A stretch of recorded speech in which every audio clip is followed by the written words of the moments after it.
Madame, Monsieur, bonjour et bienvenue dans cet entretien exceptionnel dit Une minute pour comprendre où les mots deviennent des mélodies et des discours des symphonies.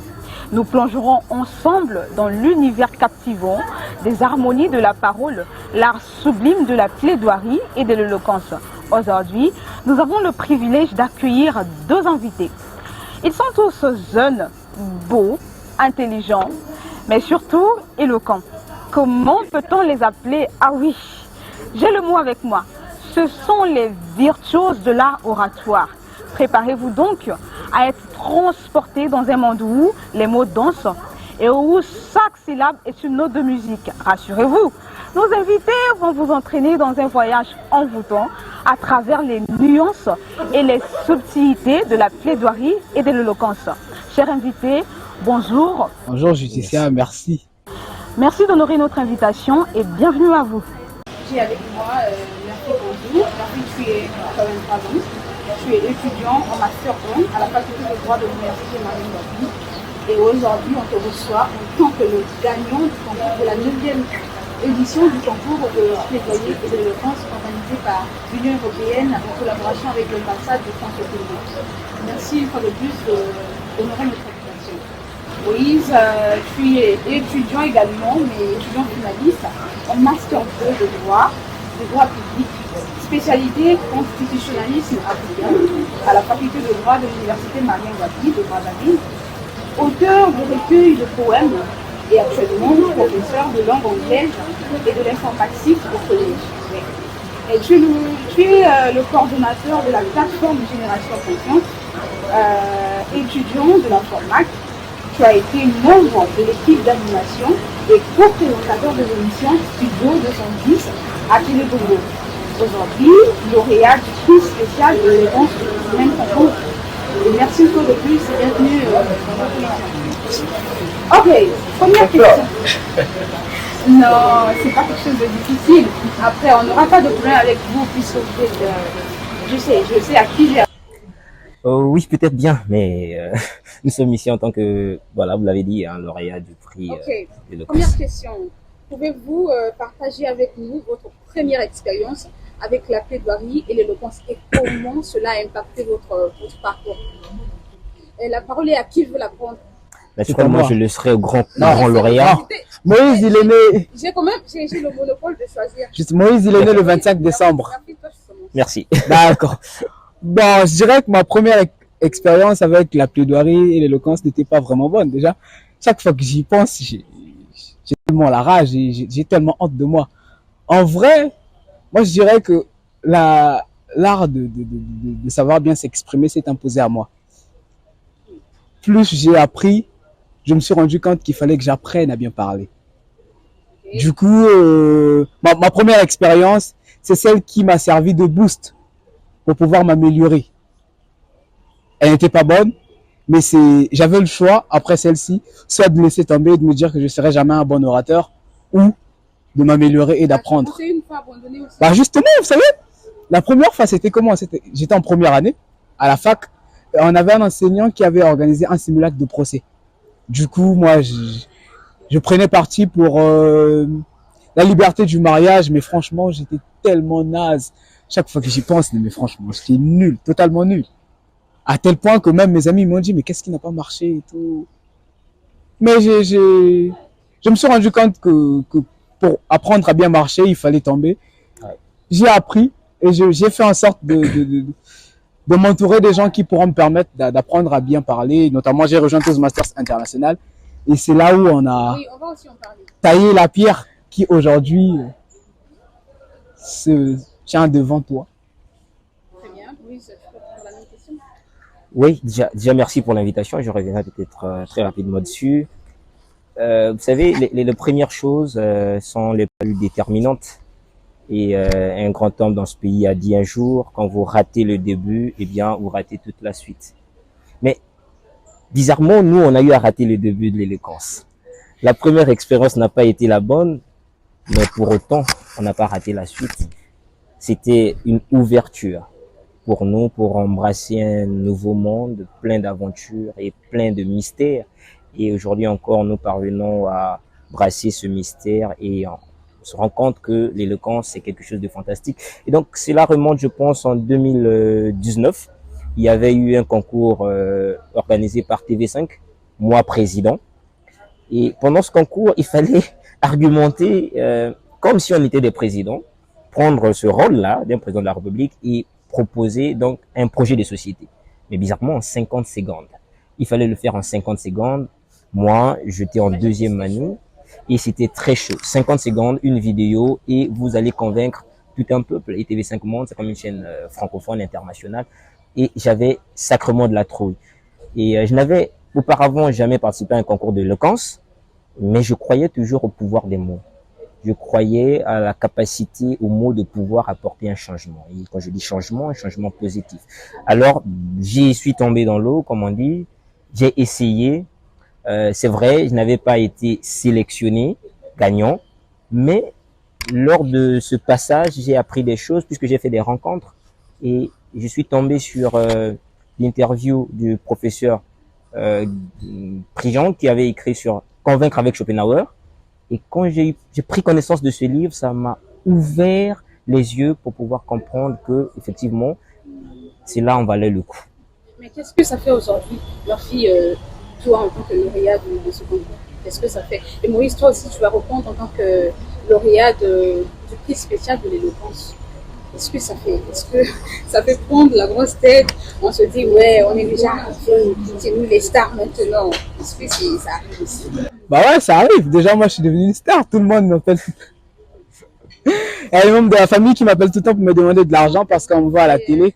Non, mais en vrai, mine de rien, le fait d'avoir été lauréat, pour moi, ça a constitué une sorte de je dirais peut-être reconnaissance dans le sens où moi-même, je me suis dit, ok, ouais, là, je suis sur la bonne voie. Justement, moi, le fait d'avoir remporté ce prix-là, pour moi, ça signifie pas que je suis au paroxysme de mon art et que là, je peux me reposer sur mes lauriers. Non, ça m'a simplement permis de comprendre que l'entraînement que je fais chaque fois a porté ses fruits. Et il faut que je continue justement. Donc le fait, il y a la reconnaissance qui est là, l'honneur et une fierté surtout pour soi et pour ses proches, mais aussi ces trucs-là qui vous rappellent que vous avez encore du schéma à apprendre et il faut pas s'arrêter là, il faut continuer à s'améliorer pour pouvoir encore perforer ou encore, je sais pas moi, devenir l'un des plus grands orateurs. Obama du Congo. Sans doute. C'est toi qui l'as dit, hein. Ah ouais, prends ça comme une Aussi. Moïse, toi, tu ne diras pas la même chose avec Murphy quand Non, même. mais vous savez, l'art oratoire, comme on le dit, c'est un art. Et l'éloquence, c'est un art. Et tout art sans répétition, tout art sans, je veux dire, travail, eh bien, finit par disparaître, puisque c'est un potentiel qu'il faut conserver. Aujourd'hui, je suis peut-être, je vais le dire, lauréat du prix spécial d'éloquence, mais vous savez, arriver au sommet n'est pas là le problème. Le problème, c'est d'y rester. Et est-ce que à ce niveau, vous dites déjà que c'est le sommet? Est-ce que c'est déjà le sommet? Non, pas du tout. Ce n'est pas le sommet. Quand je dis arriver au sommet, c'est que arriver à ce statut où nous sommes aujourd'hui, reconnu comme étant lauréat du prix d'éloquence, eh bien, mon ami l'a dit, cela peut sembler être une sorte de sommet, mais ce n'est pas ça le grand sommet que nous voulons, parce que nous voudrions effectivement que ce prix-là nous aide à pouvoir apporter un grand changement dans notre société et en particulier dans notre génération. Très bien. Alors, comment avez-vous préparé votre participation à ce concours? Et qu'est-ce qui vous a inspiré dans le choix de votre plaidoirie et éloquence? Alors, déjà, il faudrait que je vous l'avoue, hein, la préparation de ce concours n'a pas été un long fleuve tranquille. Il y a eu beaucoup de situations difficiles auxquelles j'ai rencontré. Je vais le dire, je vais essayer d'appeler chat par chat parce que c'est aussi là l'éloquence. Il faudrait dire la vérité. Eh bien, déjà, avec des problèmes d'électricité à tout bout de champ, cela m'empêchait de me consacrer évidemment à mes recherches et finalement, j'ai dû aller en demi-finale lors de cette cérémonie avec mes brouillons. Parce que malheureusement, je n'avais pas pu saisir mon discours comme tel, faute d'électricité. Et donc, c'était un défi majeur. Je me disais, mais comment je vais faire devant tout ce public-là avec un brouillon alors que des modifications qu'il fallait apporter à la veille, mon discours, je n'avais pas pu les enregistrer, malheureusement. Et puis, donc, quelque part, je me suis inspiré de ce phénomène d'électricité qui m'avait particulièrement touché pour pouvoir faire cette improvisation qui, par la grâce de Dieu, a valu le coup et m'a peut-être permis de remporter ce prix. Non, mais c'était magnifique. Merci toi. Comment tu t'es préparé? Bah, moi, je dirais que j'ai la chance de vivre dans un endroit où il n'y a pas assez de coupures. Tu n'as pas eu de problème. Non, j'ai pas vraiment eu de problème d'électricité, heureux moi. Mais la préparation, elle n'a pas été facile non plus parce que, en plus de cela, je suis à Califourchon entre la fac et quelques activités que je peux avoir. Du coup, d'ailleurs même, j'ai soumis ma candidature le dernier jour. Wow. Le dernier jour. Je comptais même plus le faire parce que je me rappelle que à 10h quand on a essayé de se mettre avec mon ami Alvi, le site avait bugué. Du coup, on avait définitivement mis un terme à cela. On s'était dit qu'on le fera plus. Pour toi, c'était comme une malchance. Justement, là, on serait pas là. Moïse aurait remporté le prix. Ouais. Malheureusement pour lui, malheureusement pour lui, quand je suis arrivé à la fac, j'ai vu Rema qui est sorti 5e, qui nous a dit qu'il venait de soumettre. Et du coup, nous étions repartis avec Alvi, nous avons soumis. Après avoir été sélectionnés pour les demi et donc la phase finale, ce qui m'avait le plus rassuré, c'était le fait que le sujet de la demi porte sur la pauvreté. Parce que moi, la vidéo sur ma candidature portait sur la pauvreté, bien entendu. Du coup, je me suis bien préparé. Sérieusement, j'ai voulu montrer deux types de visages, en demi et en finale. Je me suis servi de moi personnellement, de ma façon de voir les choses pour concevoir mes sujets. Ouais, je rappelle qu'il y avait beaucoup d'innovations.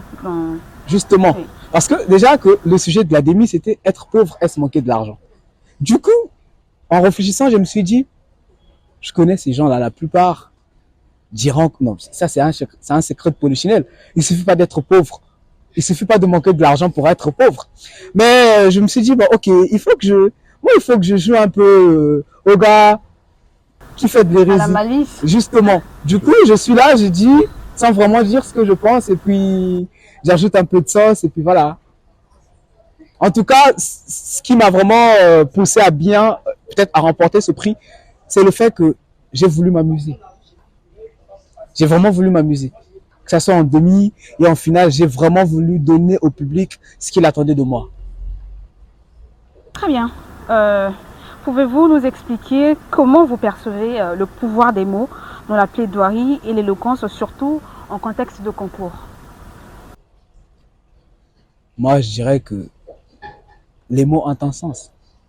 Youssoupha disait qu'on peut avoir le bon message tout en restant un mauvais messager. Dans un contexte de concours, tout le monde a un bon texte. Parce que de 10, le fait qu'on ait été choisi pour la phase finale prouvait à suffisance qu'on avait tous le niveau. Mais c'est la façon de rendre. Par exemple, en demi, je suis arrivé, j'étais drôle, j'ai rigolé, et en finale, j'étais quelqu'un d'autre. J'étais triste. J'avais la rage. J'avais la rage. Disais, ouais, le moment est arrivé. Et justement, c'est ce qui fait la beauté de ces concours-là, c'est ce qu'on donne au public. Notre façon de donner au public ce qu'il attend de nous. Et les mots, la façon de ponctuer les mots, la façon de mettre de l'accent sur certains mots et pas sur d'autres, la façon de créer du style. Non mais c'est extraordinaire. Moïse va nous donner son point de vue. Oui, comme je le disais déjà, j'ai toujours cru au pouvoir des mots. Je suis né dans une famille où les mots ont toujours eu de la première place. Parce que, vous savez, j'ai envie de vous dire que parler, l'éloquence en soi, c'est un peu le contraire de se battre. Parce que débattre permet de gagner les cœurs et de convaincre les esprits. Et je me rappelle encore de ces propos-là d'un humoriste qui disait vaut mieux convaincre que vaincre, parce que ce qui est vaincu est d'office convaincu. Ce qui est convaincu plutôt est d'office vaincu. Et donc je pense qu'en essayant de convaincre les gens, eh bien, on rentre dans leur monde, on leur change la façon de voir, et dans le cadre du concours, de ce concours dont nous avons eu la chance de participer, cela nous a permis de parler à un public beaucoup plus avisé, beaucoup plus large, ce que nous n'avons pas toujours l'occasion dans notre quotidien. Et je pense que parler, les mots sont, comment dirais-je, une ouverture, voilà, d'un nouveau monde qui nous permet. Je vous rappelle que j'étais dans la salle, du coup j'ai vu tout ce qui s'est passé. Mais vraiment, à un moment, je me suis dit, est-ce que les gars là, ils n'ont pas peur?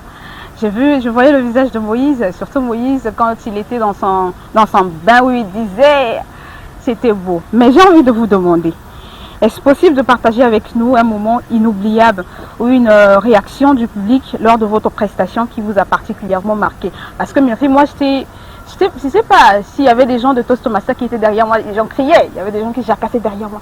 Ah, Murphy, Murphy, Murphy. Est-ce que ça te boostait à un moment? Bon, déjà, le public m'était acquis parce qu'il y avait beaucoup de gens dans le public qui me connaissaient. Non, il avait bien préparé. Il y avait beaucoup de mes amis hein. dans la foule. Et vous savez, il y a une technique qu'on utilise souvent lorsqu'on s'exprime devant les gens. On recherche le visage empathique. On s'accroche à ceux que nous aimons pour pouvoir avoir du courage et mieux s'exprimer. Mais le moment qui m'a le plus marqué, c'est en finale, lorsque j'ai commencé à raconter mon histoire triste. Après un moment, l'ambassadeur de l'Union européenne, il pleurait. Non, mais je vous jure, là, je me suis dit, ouais, je suis le proctologue, je me mets le doigt là où ça fait mal. Non, mais je vous jure que non, mais sérieusement, non, je me suis dit, ouais, c'est ça, c'est ce que je veux, c'est cette réaction que je veux. Du coup, je pousse, ça m'avait tellement revigoré, ça m'avait tellement donné de courage et de motivation. Et c'est ça la beauté de la prise de parole en public. Oui, c'est toi alors? Ah oui, mais je dirais que tous ces moments étaient assez particuliers et m'ont profondément marqué. S'il faut ajouter le caractère inoubliable du moment, je dirais lors de la publication des résultats de la demi-finale, lorsque nous sommes tous passés les 10 candidats et qu'il fallait ensuite attendre les résultats, le suspense de la dame, la présidente, Mariuska la slameuse, tout le monde était passé, Murphy était passé, alors moi je me suis dit tiens, donc le gars va passer, moi je vais rester. Et j'étais tout stressé, je me disais mais non, je stressais pas, Moïse. Le dernier, c'était évident. Le dernier nom qu'on va appeler, parce qu'effectivement on avait un collègue qui était Genèse, qui lui avait participé déjà à ce concours. Alors moi je me disais tiens, il se pourrait que ce soit Genèse, alors moi c'est fini pour moi. Et lorsque la présidente du jury a commencé à faire son petit jeu de mots pour dire que son nom est dans la Bible, et là le public s'est mis à crier Moïse, effectivement. Et moi j'étais là, vraiment c'était pas facile pour moi, mais quand le public a crié Moïse, c'était comme si le public avait deviné ma victoire et non le jury. Donc ça m'a marqué et juste après ça je me suis dit tiens, cette finale c'est à nous. Oui, voilà. Alors, quels défis avez-vous rencontrés pendant le concours et comment avez-vous surmonté ces obstacles? En quoi les récompenses obtenues ont-elles influencé votre perspective sur votre art? Bon, peut-être que je répondrai à cette question en premier. Déjà, le concours, je l'ai dit, ça a été pour nous une ouverture à un nouveau monde. Et aujourd'hui, si on passe cette interview, c'est grâce à ce concours.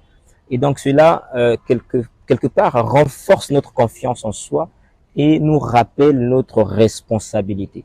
Et parce que désormais, nous sommes la voix de ces jeunes. La voix, et c'était même ça le thème de cette 9e édition, notre voix, notre avenir. Et donc je pense qu'à l'issue de ce concours, eh bien, nous sommes là comme étant les porte-parole de ces nombreux jeunes qui parfois n'ont pas toujours cette voix que nous avons, qui parfois n'ont pas toujours cette possibilité de pouvoir élever tout haut ce qu'ils pensent tout bas. Eh bien, je pense que cette perspective, c'est ce que moi, personnellement, j'ai contre le silence. Et effectivement, le silence est dangereux. Le silence, c'est une lâcheté, comme disait Gandhi. Et je pense que désormais, il nous faut bannir ce silence-là. Il nous faut donc dire, comme je le disais il n'y a pas très longtemps, dire silence à ce silence mortifère qui nous garde prisonniers et nous empêche à ne rien faire. Parce que vous savez, c'est en faisant qu'on se fait, mais c'est pas dans le silence qu'on se fait. Il faudrait des actions parce que ni les bonnes intentions, ni les fermes résolutions ne suffiront pour changer les choses. Il nous faut parler, il nous faut œuvrer, il nous faut surtout agir. Et c'est ça la perspective que moi, personnellement, j'ai. Parce que je pense que avec mes mots, eh bien, nous allons vaincre certains maux de la société. C'est très bien. À commencer par les défis, le premier défi, c'était Moïse. Ah ouais. Moi, quand je suis arrivé... Mais en quoi est-ce que Moïse te frayait? Non, mais Il Moïse... était candidat comme toi. Justement, parce que je le connaissais. Tu t'étais renseigné sur lui, ah ouais. Je le connaissais, on se connaît à la fac. Du coup, quand j'ai vu Moïse... Tu es dangereux, apparemment. Quand j'ai vu Moïse, je me suis dit, c'est lui le premier défi. C'est lui le premier obstacle. Sérieusement, quand je me préparais, dans ma tête, il y avait Moïse. C'était lui mon plus grand obstacle. Et je l'avais dit que ça s'est joué entre lui et moi. Je l'avais dit depuis le début. Du coup, il m'a poussé à dépasser mes limites. Mais comme tu l'as dit, ces types de concours nous permettent à nous qui prenons le temps de constamment apprendre de nos réalités sociétales, d'essayer autant que faire se peut de comprendre comment fonctionne notre pays et dans quelle mesure nous, en tant qu'êtres humains, on peut apporter notre pierre à l'édifice. C'est ce que je disais dernièrement. Mandela nous recommande de pouvoir faire briller notre étoile afin que les autres s'en servent comme source de lumière. Pour nous qui avons eu l'opportunité de pouvoir élever nos voix, de pouvoir rappeler aux gens que nous existons, nous avons des choses à dire et nous savons bien les dire. Ça nous permet d'avoir une voix assez audible et d'essayer, comme on l'a dit, par notre façon de faire, par notre façon de nous comporter, à pouvoir changer les choses par nos mots. En tout cas, vous allez dire ces choses-là dans cet entretien. Alors, comment pensez-vous que l'art de la plaidoirie et de l'éloquence peut être appliqué dans la vie quotidienne pour influencer positivement les échanges et les débats? Dernièrement, j'ai discuté avec une cousine à moi. Non, donc elle s'habillait parfois de façon un peu indécente et tout. Son père lui dit, toi tel que tu t'habilles là, tu crois que c'est bien? Je n'aime pas du tout ta façon de t'habiller. Mais il a fait d'une façon tellement, je dirais peut-être pas désobligeante, mais elle n'écoutait jamais. Et la fois où on s'était vu, je l'ai vu avec son nouvel iPhone. Je lui ai dit, mais tiens, t'as acheté un nouvel iPhone. Du coup, tu l'as mis le protège, le blindé et tout. T'as pas l'impression que ça escamote un peu la beauté du téléphone, le fait d'avoir des protèges? Elle me dit, non, pas du tout. Le fait de protéger son téléphone, avoir le blindé, au contraire, non seulement exprime sa beauté, mais aussi protège le téléphone. Après, je lui dis, tiens, toi tel que tu t'habilles, tu crois que tu mets en valeur ta beauté? Ah, là, c'est profond. Simplement, mais profondément.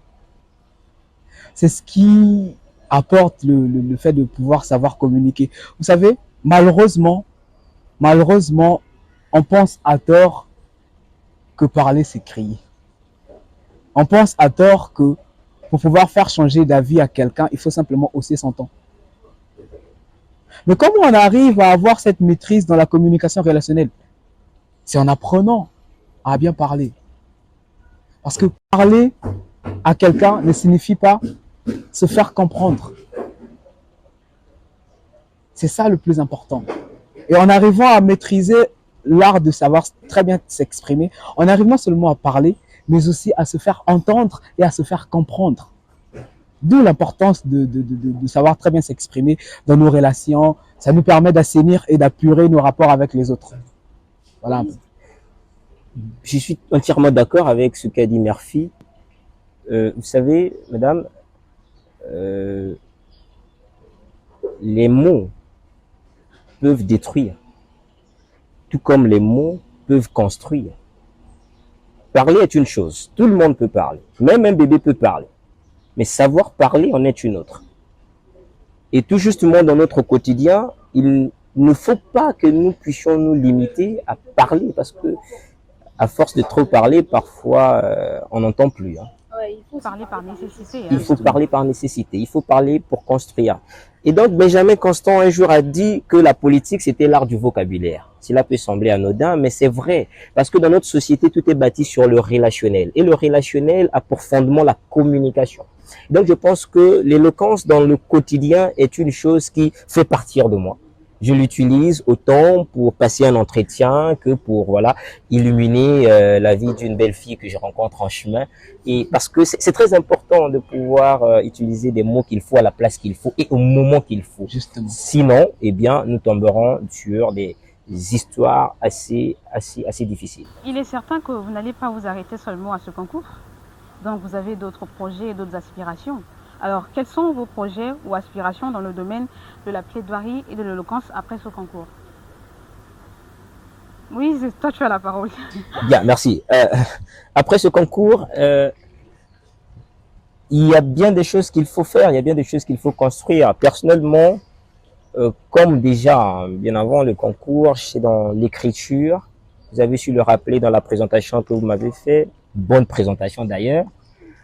eh bien, j'aimerais ajouter ce que j'ai appris de ce concours, cette expérience, pour pouvoir parler à la jeunesse, parce que c'est mon plus grand défi, c'est mon plus grand besoin de pouvoir être utile à notre société, parce que on est dans une société qui stigmatise beaucoup, qui condamne parfois sans rien comprendre de ce qui se passe.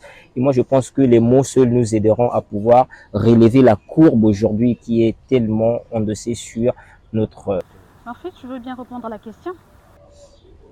Moi, comme lui déjà, il est en phase.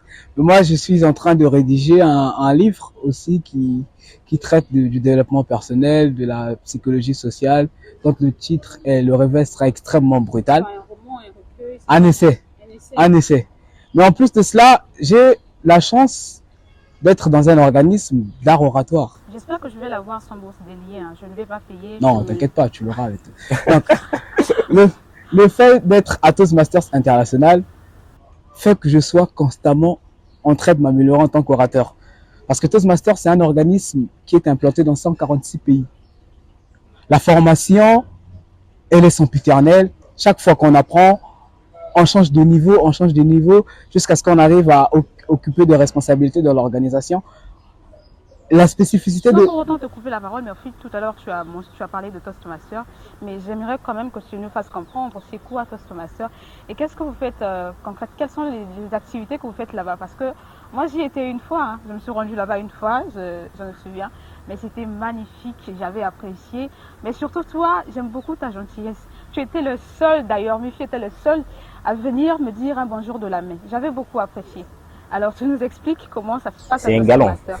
Et tu nous diras également, est-ce que c'est grâce à Toastmaster que tu t'es autant amélioré ou ce sont tes propres efforts? Toastmasters, comme je l'ai dit, c'est une association, un organisme à but non lucratif qui existe depuis 99 ans déjà. Ça a commencé aux États-Unis. Aujourd'hui, on est dans 146 pays. Et cette association a pour objectif de former ses membres, non seulement sur la prise de parole en public, mais aussi sur le leadership et sur la communication interpersonnelle. Donc, elle le fait selon une méthode qu'on appelle la méthode Toastmasters, l'apprentissage par la pratique.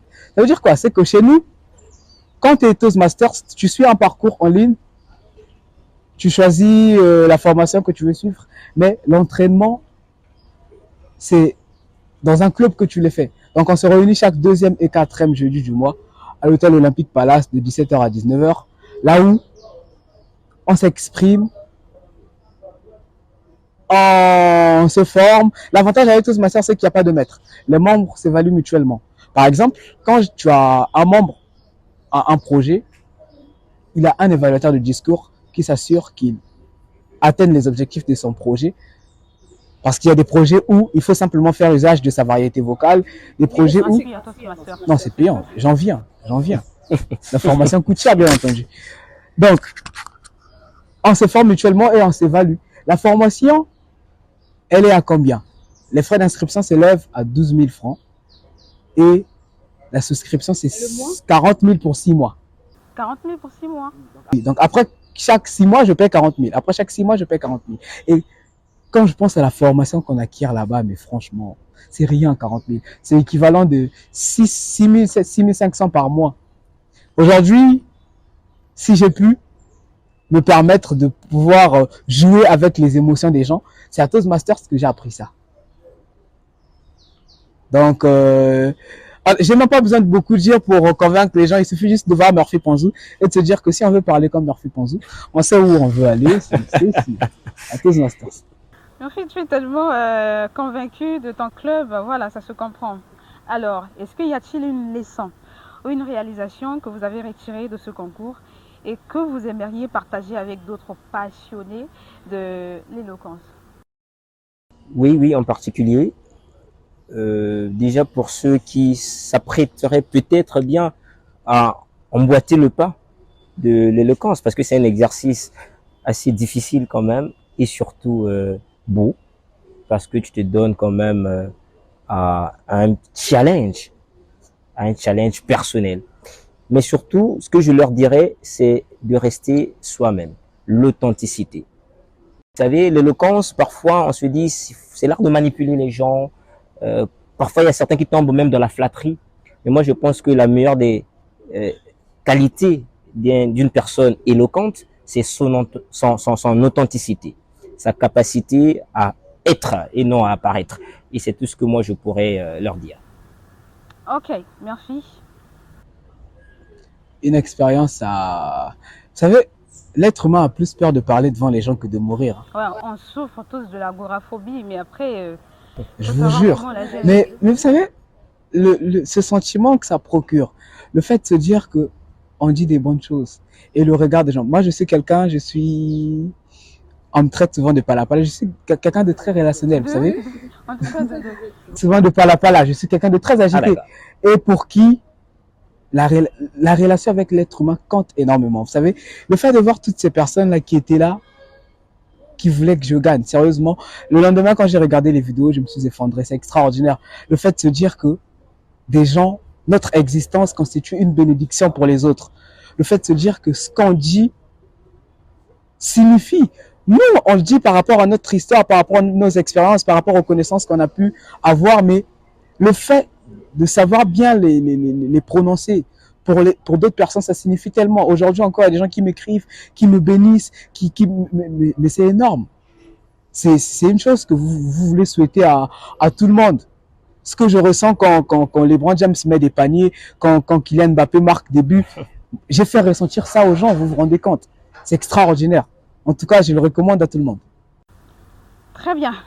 En tant que lauréat et récipiendaire du prix de l'éloquence, comment envisagez-vous utiliser votre influence pour promouvoir l'art de la parole et encourager d'autres talents émergents? Bah, déjà, bon, il y a Toastmasters, mais il y a aussi, je l'ai pas mentionné, mais je suis chef de projet à l'ONG Pratique qui vise la promotion de l'innovation technologique dans le pays et qui est derrière l'organisation du salon Osiane. Depuis l'année dernière, nous avons lancé un programme qui s'intitule Moana Web. Ce programme est destiné à organiser des ateliers ainsi que des campagnes de sensibilisation pour faire comprendre aux enfants non seulement ce qui peut découler de l'Internet, notamment la formation et autres, mais aussi les répercussions négatives de l'utilisation abusive de l'Internet. Donc, depuis l'année dernière, on passe dans les écoles avec une équipe, mais je suis le principal intervenant où on sensibilise les enfants. Et aujourd'hui encore, le fait que je sois lauréat de ce prix-là, et donc je sois le jeune Congolais qui, a priori, est légitimé pour pouvoir bien parler, Sans doute. ça me permet de pouvoir participer à plusieurs activités et je fais de mon mieux. Je suis quelqu'un d'assez engagé dans les activités sociétales. C'est vrai que je n'aime pas trop publier ce que je fais, mais je fais de mon mieux chaque fois pour faire entendre ma voix et voir dans quelle mesure je peux apporter du changement dans la vie des autres parce que moi, c'est la connaissance qui m'a changé. Je viens d'un endroit où c'était normal de finir sa vie, je sais pas, dans une prison ou encore en train de prendre du chanvre dans des endroits. Du coup, j'ai conscience de ce que la connaissance peut apporter aux gens. Je fais de mon mieux pour pouvoir faire entendre ma voix. Dernièrement, j'ai même contacté des gens pour voir dans quelle mesure je peux donner ce que j'ai. Puisque, comme disait Platon, même la plus belle femme du monde ne peut offrir que ce qu'elle a. Ce que j'ai, moi, c'est ma voix, c'est la connaissance que je peux avoir. Et si ça peut permettre d'améliorer les choses, de changer les choses, je suis partant. C'est déjà très bien. Moïse et toi alors? Madame, on devient ce que l'on pense. Parce que notre esprit détermine notre personnalité. Et on pense avec les mots. Sans les mots, il serait impossible de penser. Et donc, en tant que lauréat du prix spécial d'éloquence, je m'aurais invité des jeunes de mon âge et bien au-delà de pouvoir prendre conscience, parce que c'est de la prise de conscience qu'il s'agit, de prendre conscience de l'importance des mots dans la vie, de cesser de se battre pour des choses vaines, mais de réaliser que la connaissance est l'arme la plus fatale de notre temps. Et au lieu que de perdre leur temps, il ferait peut-être mieux d'apprendre. Parce que là encore, notre avenir dépendra que de nos choix d'aujourd'hui. Et donc, nous devons faire des bons choix, des choix qui pourront nous orienter vers un avenir assez prometteur. On va un peu changer d'atmosphère. Ces gars sont tellement intéressants. Alors, moi, j'ai envie de vous titiller un tout petit peu. J'aurais appris, pas que j'aurais appris, c'est bien mener mes investigations, rassurez-vous, et je sais. Moïse, toi, on ne me l'a pas dit, Je l'ai lu tout à l'heure. Tu es enseignant de la langue anglaise. Je ne vais pas t'échapper comme ça. Et Murphy, toi aussi. Bah oui, je sais que quand tu venais, tu ne savais pas que tu allais parler en anglais. Murphy, toi également, tu parles anglais, même si tu es néophyte, mais tu vas dire quelque chose. Alors, so guys, we are going to begin by Mr. Moses. Can you just say Why something? me? Why not you? He's the champion, he's the winner. No, say something. Mr. Moses, please. Say something in English, just an acapella. Just like people in English. In English, of course. Maybe I'm gonna use the best sentence that my teacher when I was in the first level of junior secondary school told us when someone asks you the question, how are you doing? You should say, Enough. I'm fine, thanks, thank you. I've said something in English. Thank you I'm so fine, much. thanks, thank you. What about you, Mr. Murphy? Vous voulez qu'il me batte ici, là? Non, c'est Moi, toi je vais le rester le lauréat. gagnant, hein. Moi, je vais rester le lauréat. Tu l'es, t'inquiète. I have a dream. Sans doute. I have Yes, a we dream. can. Non, bon, c'est bon, on va pas. If I can speak a little bit English, I have to say in my people, just be focused.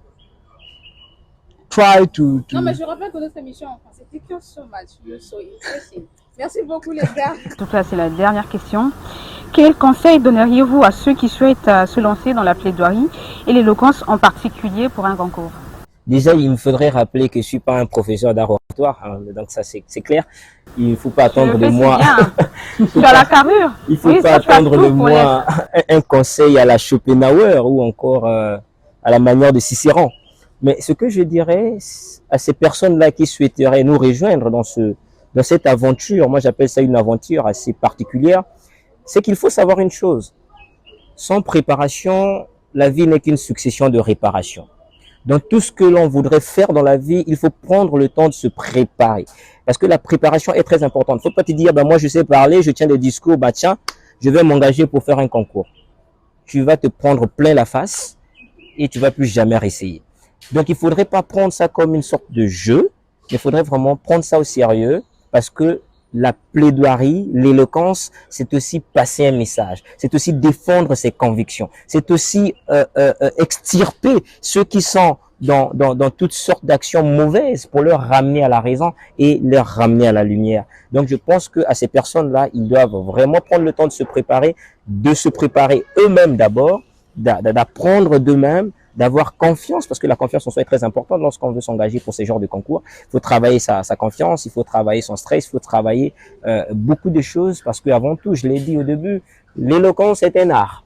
Et l'art, eh bien, c'est comme du piano. Si tu ne travailles pas tes notes, eh bien, tu ne peux pas jouer, tu ne peux pas retrouver les gammes. Et donc ça, c'est très important pour ces personnes-là de pouvoir prendre au sérieux et de se cultiver pour pouvoir, je l'espère, détrôner mon ami Murphy dans les jours à venir. Murphy, tu es d'accord avec lui? Je suis totalement d'accord avec lui. Moi, je leur dirais d'abord d'aller se trouver des dictionnaires. C'est ce qu'on avait dit à Moretti quand il voulait apprendre à bien s'exprimer. On ne peut pas parler si on ne sait pas ce qu'on va dire. Il faut que les gens comprennent que, comme l'a si bien dit Moïse, l'art oratoire, c'est pas de la théâtralité.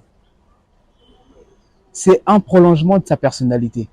Vous voyez, c'est vrai qu'on est là, Moïse, il parle tellement bien, moi je parle un peu bien, mais on exprime. Ça, c'est l'humilité, c'est ça. On exprime ce que nous sommes. D'accord avec lui. On exprime ce que nous sommes. Peu importe comment je peux m'entraîner, jamais j'arriverai à parler comme Moïse il le fait, parce que Moïse parle comme Moïse parle. Et moi, je parle comme Murphy parle. Ce que les gens doivent comprendre, c'est pouvoir se dire que il faut rester authentique. Il faut améliorer certains aspects de sa personnalité. Moi, par exemple, j'avais une voix très fine. J'ai dû l'améliorer. Donc, il faut améliorer certains aspects de la personnalité. Toujours est-il qu'il faut garder à l'esprit l'idée que... Je vais un peu abuser de vous, Murphy. Est-ce que, de bien parler, est-ce que tout le monde peut devenir bon orateur? Ou est-ce que c'est pas un don naturel? Tout le monde peut l'être. Parce que moi, je n'étais pas destiné à être un très bon orateur. C'est vrai que j'aime parler, mais je ne savais pas bien parler. Vous voyez, j'ai appris. Ça s'apprend. On peut peut-être, je sais pas, parler de... Non, moi je pense que les gens ne sont pas prédisposés à devenir des très bons orateurs. Ça se travaille. Ça se travaille, ça se travaille. Voilà, et donc Moi, ça j'en se suis la preuve. Ça se travaille. Tu n'es pas, tu crois que pour toi, c'est pas un don naturel. Non, c'est Tu pas un as- don naturel. C'est à Ça force se de travaille. travailler que tu as appris à parler. Bah justement, ça, moi, je me rappelle que il y a à peine 6 ans de cela, je savais même pas conjuguer le verbe envoyer au futur simple. Ça, je vous le jure, hein, ça, c'est pas pour rigoler, mais c'est la vérité. J'ai dû apprendre. Ah ouais, Murphy fait son mea culpa. Non, je vous jure. Non, mais il faut aussi que les gens comprennent que Oui. c'est pas du jour au lendemain que les gens ils sont là, après ils remportent un concours. C'est un travail, c'est un travail. C'est un travail, c'est un travail ardu, un enchaînement de travail constant qui ne s'arrête pas. Du coup, si les gens veulent vraiment arriver à pouvoir bien délivrer leur message, c'est aussi ça. Vous savez, aujourd'hui, la jeunesse africaine, il y a tellement d'attentes sur nous que on ne peut pas se permettre de ne pas savoir bien s'exprimer. On a trop à dire. Mais si on ne sait pas comment le dire, ça sera un grave problème. Je Donc, il faut préfère qu'ils apprennent. te couper la parole, te couper, hein, sinon on va pas quitter. Non, il faut qu'ils apprennent. C'est un orateur, c'est normal. Normal, malheureusement. Malheureusement. Merci, en tout cas, merci beaucoup les gars d'être passés. Hein. On vous remercie énormément. Non, merci Alors, à toi, c'est ainsi Justicia. que se termine cet entretien captivant qui a porté sur harmonie de la parole, l'art sublime, de la plaidoirie et de l'éloquence. Un immense merci à nos invités exceptionnels, Murphy Ponzou qui a décroché le premier prix et Moïse Bobongo, l'artiste éloquent qui s'est vu décerner le prix de l'éloquence. Nous avons traversé ensemble les méandres de la rhétorique et exploré les puissances des mots. Et c'était un privilège de partager ce moment avec des orateurs aussi talentueux.